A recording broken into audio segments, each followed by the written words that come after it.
People YouTube, right here, the Malik Aaron. Before I review this classic, I wanted to talk about Blade Runner 2049. Finally saw it. Only took me 2 weeks, but I saw it. And honestly, this movie was one of the most anticipated things of the fall. It was like the most anticipated thing of the fall. Has so much hype. People waited for it for 35 years. And the original wasn't received well by the mainstream. But ended up getting a cult following. It's now considered a classic today.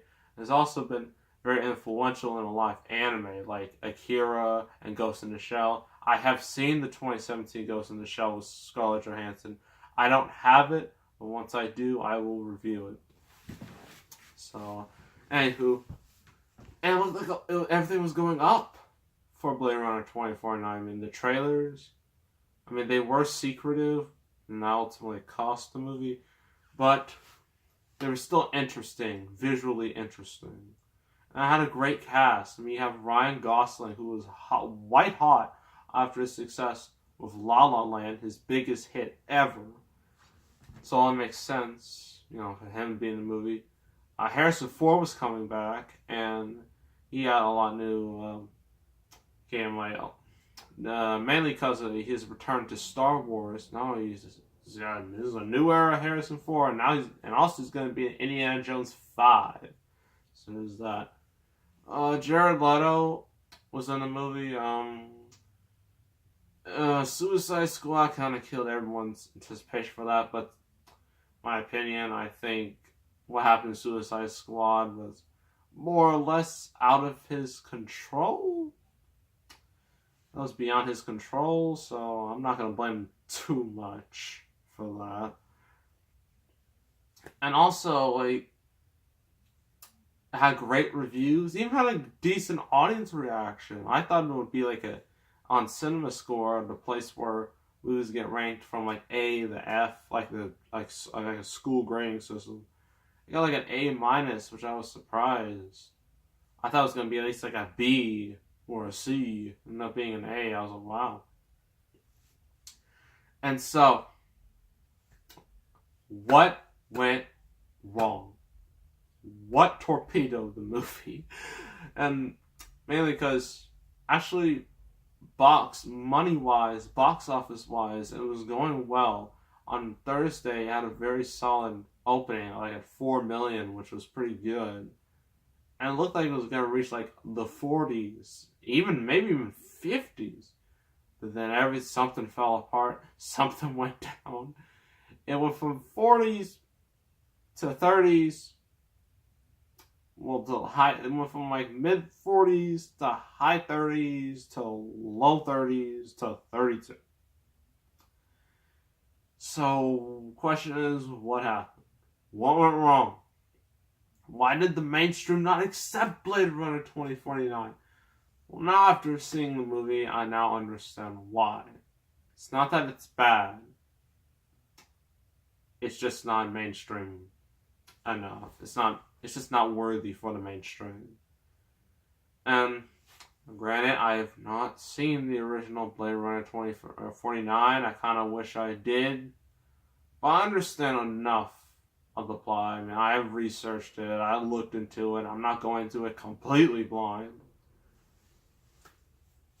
But yeah, I know in Blade Runner 2049, it starts out with replicants. A little thing about replicants, probably in the last movie, and how there's just a whole war and whatnot. What happened? It's a big old text. At least it wasn't narration. It's a great thing. This starts off. You got actually. I don't know how I'm going to approach this. The movie's still fresh in people's minds. It's only been out for a few weeks. I don't know if I should spoil anything. That's my worry. I might say a couple things. I'm not going to spoil the whole thing because that's stupid. So it revolves around Ryan Gosling, who's K, as they like to call him. And he's like an LAPD officer. For, the LAPD. What do you expect? And so, he has to, he's on like a little, kind of like an investigation. Trying to find a certain thing. And that thing, it leads to him finding Harrison Ford. Right?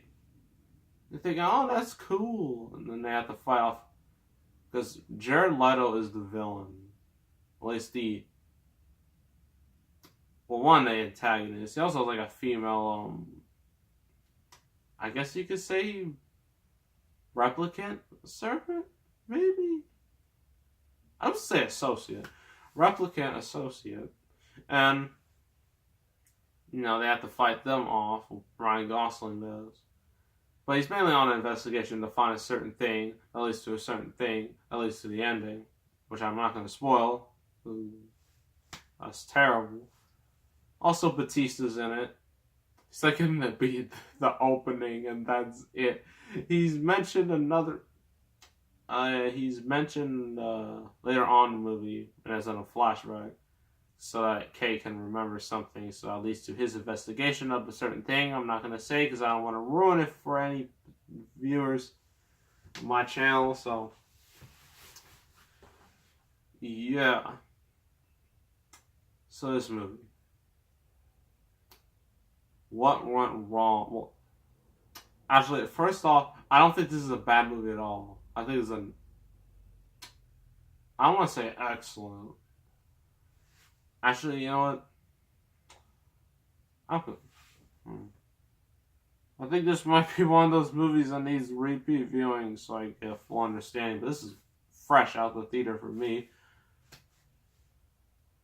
I think it's honestly an excellent movie, at least in my opinion. Because, a lot of people found it boring.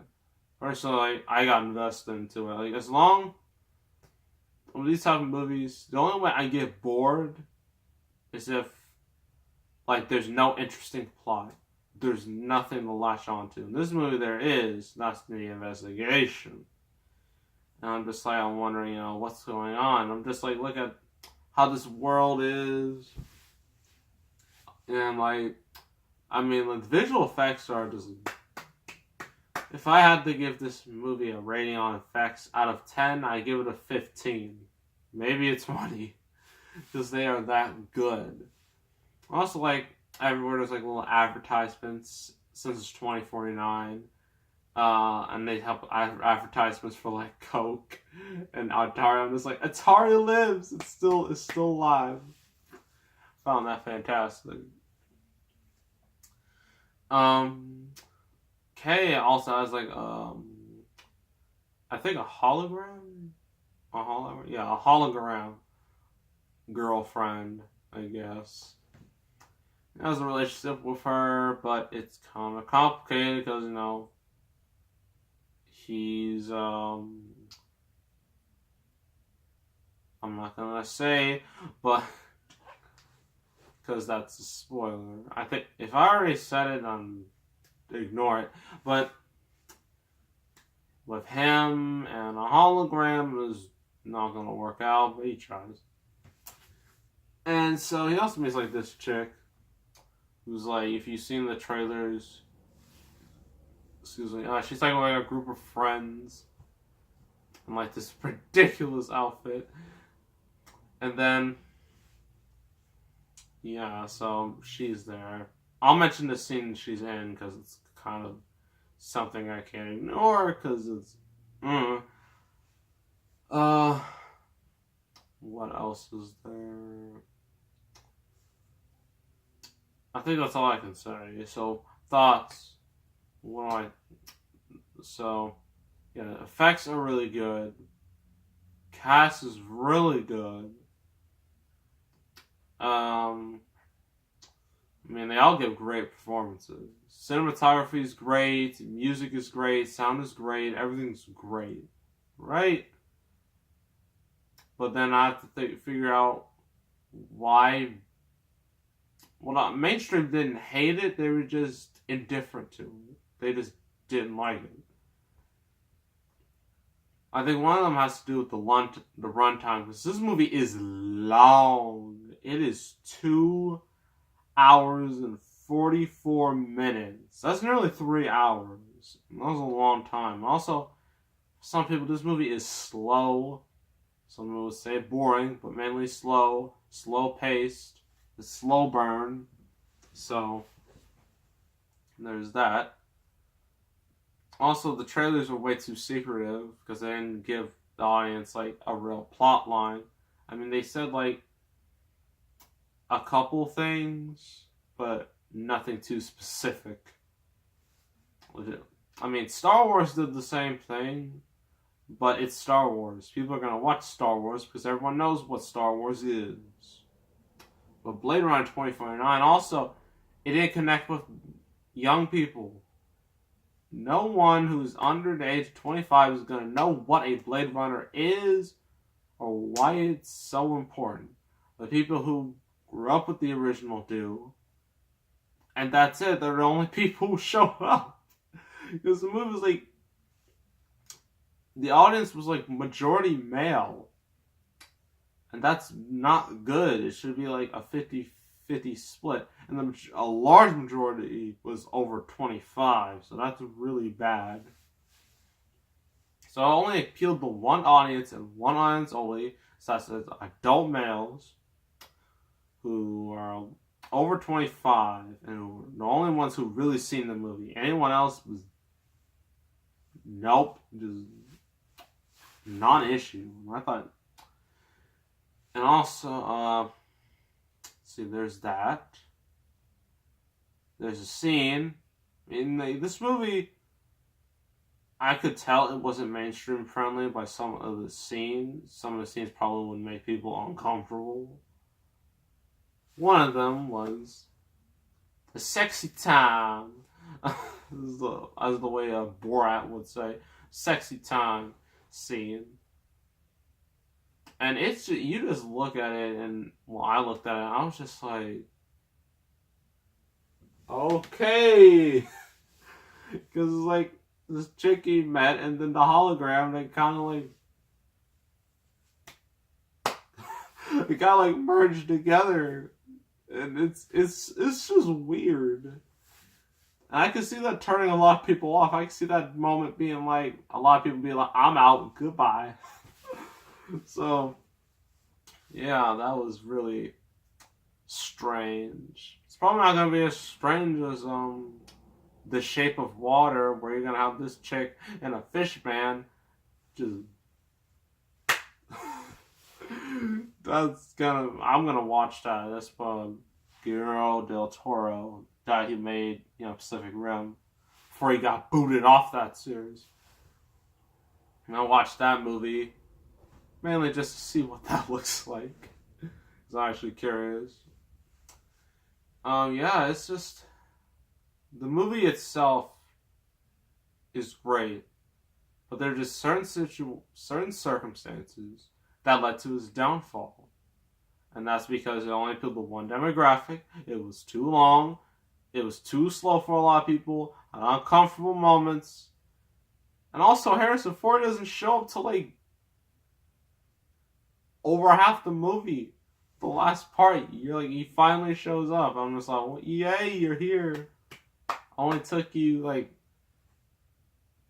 didn't even keep time. It was like, I'm gonna assume it was over at least near the 2-hour mark. And also, the ending, personally, it felt kind of empty to me. I was just like, really? That's the conclusion? Are you serious? Because I thought it would be something a little more epic, a little more, exciting, or like, wow, that's so cool. It ended up being kind of, it felt empty to me. I mean, some people probably liked it. Personally, I didn't. I wasn't a huge fan of the ending. So that's my thoughts of Blade Runner 2049 and why I think it just didn't work with the mainstream. I'm going to give it an 8.5 5 out of 10. Doesn't quite get that 9 because that ending kind of turned me off. But yeah, if you like Blade Runner, you'll love this movie, obviously. If you haven't seen Blade Runner, or you go into this movie blind, you're probably going to dislike it, walk out, hate it, or just be disinterested, because this is not for the mainstream. It's just like another movie, Mother. I haven't seen Mother. I wish I did. I will see it once I get the DVD copy. And that movie had it much worse than Blade Runner, because that movie got an F cinema score. That never happens. It happens like almost once in a blue moon. It's very rare. So it didn't get quite as bad a reception as that, but still a lackluster reception. So it's a shame. Hope it's like the original and grows a huge cult following, which I think it will. Maybe. If it doesn't, that would be a real shame. But yeah, now it's match time. Yeah, it's going to be I don't even know. It's going to be something, I'll tell you that much. And we're going to get to match time right now. Also, forgot to mention District 9. What a waste. This video went too long. I went too long on Blade Runner 2049, so it's gonna be separate. It's gonna be a separate video. Just gonna put a disclaimer right there. Shame, but it's just the way it is. Now to the real show, the match. I don't know what it is yet, but whatever. Alright, match time. Where is everybody? Not sure, where anyone is. So, hey! What was that? Look up here. Here I am. Yeah, I'm Dean Ambrose. Alright, Dean, but what are you doing up here? About to make a big old entrance. And I am about to fight a certain someone that I know personally. A good friend of mine. A former friend, a former brother. Seth Rollins. In this TLC match. Wait a minute, Dean. I think you missed something there. I think I saw Rollins. Who cares about him? I'm not talking about him now. I'm talking about me. And, what was that? I don't know. It's probably something else, something random. So, anywho, about me. So, since Roman decided to go MIA on us and get meningitis and get sick, now we're gonna fight with Kurt Angle, which is cool, but weird and random. Doesn't make any sense in our storyline. So now I'm gonna fight Rollins right here, right now, to settle our little dispute. Oh! Rollins clocked him with a chair. I don't even think this is gonna be a match. It's gonna be a fight. Or not even that. Probably just like an ECW fight. Or a CCW. What's Rollins doing now? Oh! Oh my gosh. And Dean got up like it was nothing. Oh. What's Dean doing now? Oh. Oh, got him by the arm. Oh. Oh. Oh. Right down to the ground. What's he doing? Oh. Take this, Rollins. This is for tearing us apart. Oh. Down to the floor. Down to the bed area. And now, I'm going to give you a pedigree. Oh. Rollins going for the pedigree. And he was the weakest pedigree I've ever seen. Oh. And what's Ambrose doing? What's he doing? Oh my gosh. Got him in the knee. That busted knee that almost cost him WrestleMania. Ambrose. You got something there. Get rid of it. Now.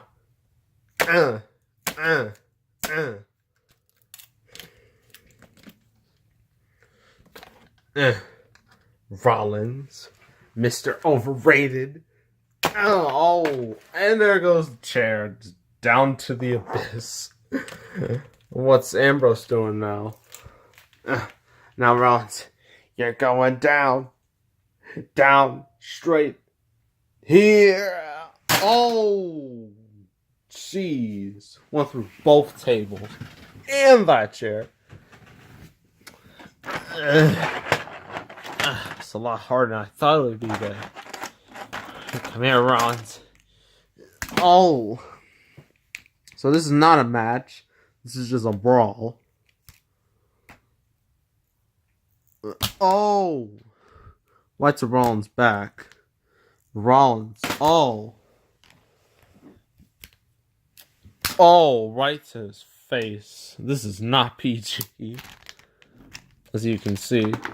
A lot of hatred between these two for years. But now in real life, they're all good again. But here, they're still bitter rivals. Oh. And more chairs are getting thrown by somebody who's clearly off camera. Oh. And a stretcher. Threw a stretcher too. Oh no, accidentally hit Seth. Stay down. Stay down. Put all these chairs on you. Decorate you. Gonna look like a TLC Christmas tree. That's what you're looking like. Buried him. Yay, he's buried. Just like on television. He's buried. No, I'm not. Now, we're gonna finish this off right now. Oh, the slap. Now, the end of an era. Oh, brutal. This is alright. This is for you breaking up the Shield. Oh, this is for you beating me at SummerSlam. Oh, this is for you crushing my head with concrete. Oh, wait, when did that happen? I don't know, it was cinder blocks. It's 2014. All this is 2014. This is for you beating me inside the cell. Oh, this is for costing me at an elimination chamber. Oh, this is for costing me at Money at the Bank. Oh, and this final one is for you acting like a goober. Oh, a goober? Really? Dean? Come on. Is that the best you can do? Yep. Well, I was in the moment. Now I'm going to sit here on my ringside collectibles chair. Now you're going to think about what you did all those years. That was payback. Ugh. Wow, Dean, way to put in obvious product placement. Hey, I'm the lunatic fringe. What I do. Alright, fine. You know what? I guess we're even. Truce. Truce. Yeah. Good. Ugh. Man, I'm exhausted. I'm all beaten, broken up. Well, I'm not broken up now, but I feel like it. So, yeah. Send us a review. Next video will be District 9. Hopefully. But make sure to subscribe. Like this video. Leave a comment. And we'll see you next time. Because we are the Shield. Shield for life. Even without Roman, we are still brothers. Shield forever. We are out.